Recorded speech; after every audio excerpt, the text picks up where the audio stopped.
C'est un très grand plaisir que je retrouve aujourd'hui la République d'Algérie ainsi que la Cour des comptes avec lesquelles nous avons tissé au fil du temps des liens étroits et fructueux fondés sur une solide relation de confiance et d'amitié.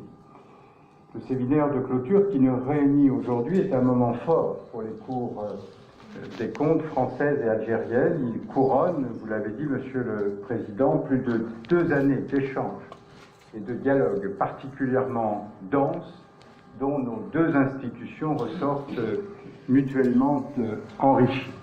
Des 2 côtés de la Méditerranée, c'est un effort collectif considérable qui a été fourni tout au long de ce jumelage.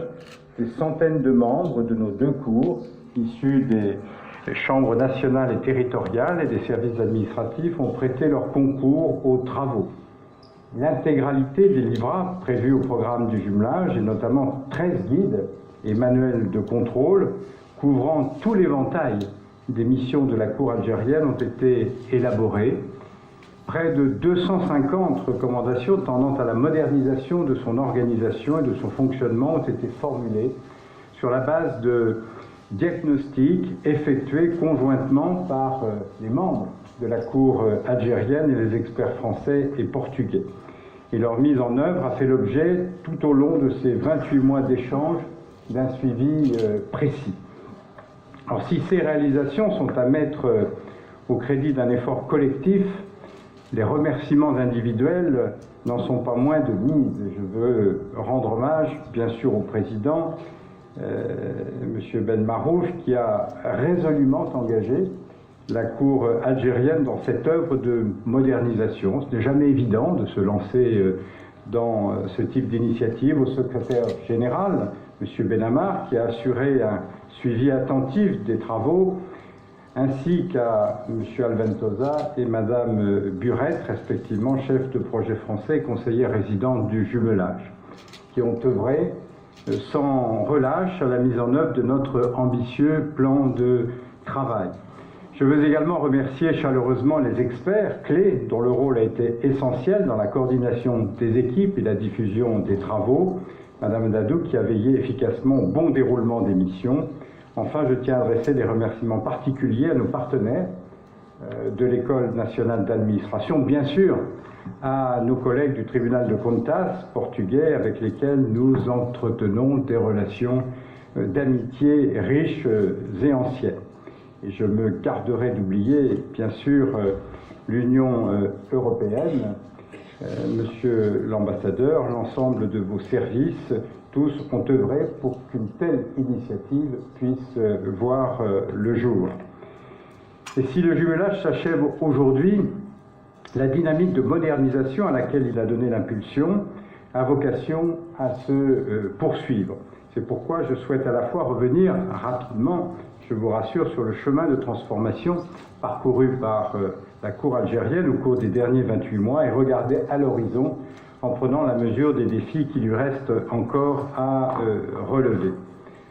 Au terme de ce long jumelage, je voudrais commencer par saluer les profondes évolutions de la Cour algérienne, répondant aux objectifs qu'elle s'était elle-même fixés.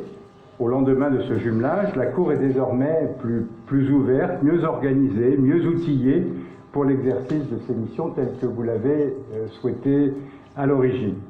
S'agissant tout d'abord de l'organisation, un effort de rationalisation, de structuration des fonctions transversales et de soutien a indéniablement été conduit. Je citerai quelques exemples.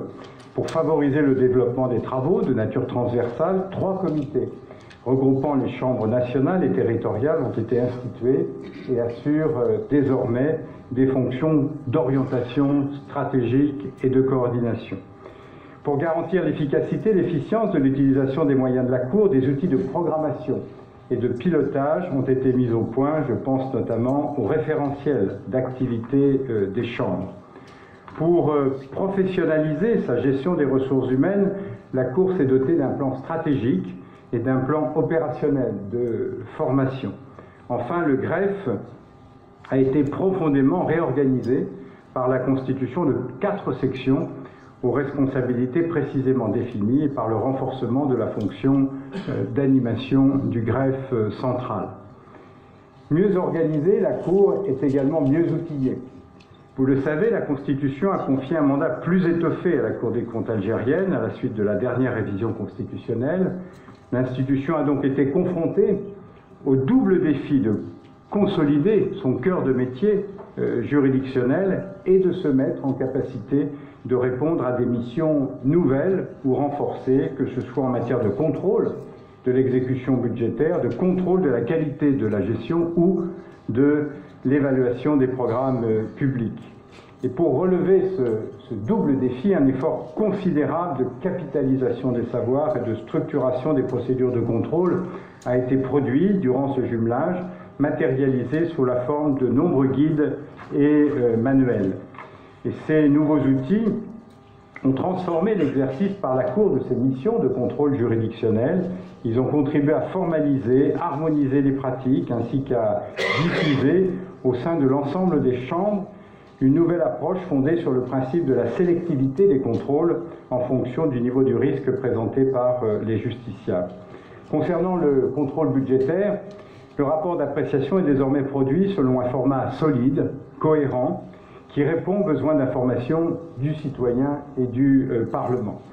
S'agissant du contrôle de la performance et de l'évaluation des programmes publics, des avancées significatives peuvent également être soulignées dans le sens d'une homogénéisation des méthodes, d'une amélioration de la qualité des travaux. Mieux organisée, mieux outillée, la Cour est également moins cloisonnée et plus ouverte sur l'extérieur, et c'est également ce que vous souhaitiez.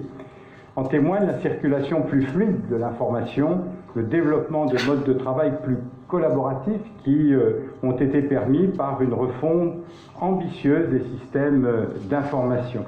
En témoigne également, d'un point de vue externe, la professionnalisation des pratiques et des outils de communication de la Cour, ainsi que le renforcement de ses liens avec ses partenaires institutionnels et un séminaire relatif à la mise en œuvre des objectifs de développement durable et associant les secrétaires généraux des départements ministériels et des représentants des institutions, administrations et développement public a ainsi été organisé.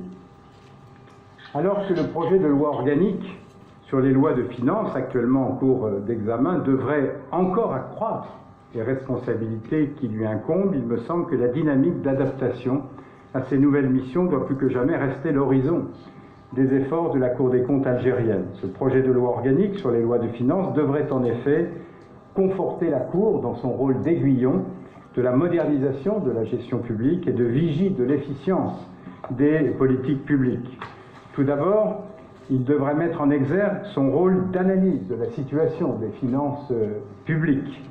Ensuite, la Cour se verrait postée à l'avant-garde de la recherche d'une véritable performance de l'action publique en actant le passage d'une gestion du budget de l'État axée sur les moyens accordés à un pilotage fondé sur les résultats obtenus. Le projet de loi organique a vocation à entraîner une véritable révolution culturelle parmi les gestionnaires publics et la Cour a un rôle, bien sûr, essentiel à jouer dans sa réussite. Dans le cadre de son rapport d'appréciation budgétaire, elle devrait notamment apprécier la qualité des maquettes de performance adoptées par les ministères et en particulier la capacité des indicateurs attachés à chaque programme à rendre compte des résultats obtenus. En réalisant des audits de performance, elle devrait pouvoir favoriser l'acculturation des gestionnaires publics aux problématiques d'efficience et d'efficacité de la gestion publique. Enfin, la Cour des comptes algérienne devient garante de la transparence et de la fiabilité des comptes publics. Elle devrait en effet se voir confier la haute, délicate mission de certifier les comptes de l'État, ce qui représente un défi de taille pour une institution supérieure de contrôle. Nous sommes bien placés, nous, pour l'apprécier. Un défi, mais aussi une opportunité forte pour améliorer la transparence de la situation financière et patrimoniale réelle des différentes entités publiques, étatiques, et pour piloter plus efficacement leurs dépenses grâce à l'appréciation du coût effectif des politiques. Pour se mettre en capacité de répondre à ces responsabilités fondamentales croissantes, la Cour algérienne pourra compter sur l'élan de transformation auquel elle a donné souffle au cours de ces dernières années. Et pour entretenir cet élan, elle pourra tirer tout le profit des innovations lancées dans le cadre du jumelage. Cela pourra passer par l'actualisation des outils développés, la généralisation des expérimentations engagées, par exemple en matière de suivi des recommandations, l'appropriation des nouveaux outils par l'ensemble des personnels de la Cour et le développement de la transversalité entre les chambres de la Cour et avec les chambres territoriales. Et c'est également dans ces relations avec l'ensemble de ces parties prenantes externes que la Cour aurait tout intérêt à rester force de changement. Parallèlement au renforcement de ses relations avec ses interlocuteurs institutionnels, et en particulier le Parlement, elle pourrait ainsi rester à l'initiative d'une ouverture envers les médias et le monde du savoir susceptible de relayer ses messages auprès des citoyens. Pour lui permettre d'accéder à un maximum de données utiles à ses contrôles, elle pourrait également poursuivre le travail de conventionnement engagé dans le cadre du jumelage avec la Direction générale de la comptabilité ou l'Inspection générale des finances. Et ces différents axes ont été identifiés dans le cadre d'une feuille de route destinée à faire fructifier les résultats de nos 28 mois de jumelage, et je m'en réjouis. Je voudrais évoquer, pour conclure, quelques évolutions du statut législatif et réglementaire de la Cour qui apparaissent souhaitables pour lui permettre de poursuivre sa modernisation et de remplir ses missions croissantes. Dans le cadre du jumelage, plusieurs propositions d'évolution juridique ont en effet été identifiées comme nécessaires à la modernisation et au fonctionnement de la Cour. Certaines sont de nature à garantir encore davantage l'indépendance de l'institution, d'autres à permettre de rationaliser ses procédures, d'autres enfin à permettre de revoir la répartition des compétences entre les chambres nationales et territoriales. À la lumière de l'expérience de la Cour française, permettez-moi de souligner également qu'il n'y a que des avantages à ce que la voix de nos institutions porte dans l'espace public, grâce à une publication systématique, pédagogique des travaux d'une Cour des comptes. La capacité d'une institution supérieure de contrôle à diffuser efficacement ces messages est évidemment tributaire de cette capacité à publier. Étant l'écheveau des liens tissés d'une rive à l'autre de la Méditerranée, la relation nouée entre nos cours tient une place de choix. Je veux le redire, nos institutions partagent plus qu'un modèle juridictionnel, plus que des compétences similaires, plus qu'une langue de travail, une envie d'échange, de dialogue, d'enrichissement mutuel dont témoignent les relations amicales entretenues par les membres de nos ISC. Et sur le chemin de transformation que vous avez évoqué, Monsieur le Président, et que vous aurez à parcourir à l'avenir, la Cour algérienne peut compter sur l'appui indéfectible de la Cour des comptes française. Je ne doute pas que la relation confiante que nous avons nouée dans le cadre de ce jumelage s'épanouira dans les années à venir et que notre rencontre d'aujourd'hui ne sera pas la dernière, loin s'en faut. Je vous remercie.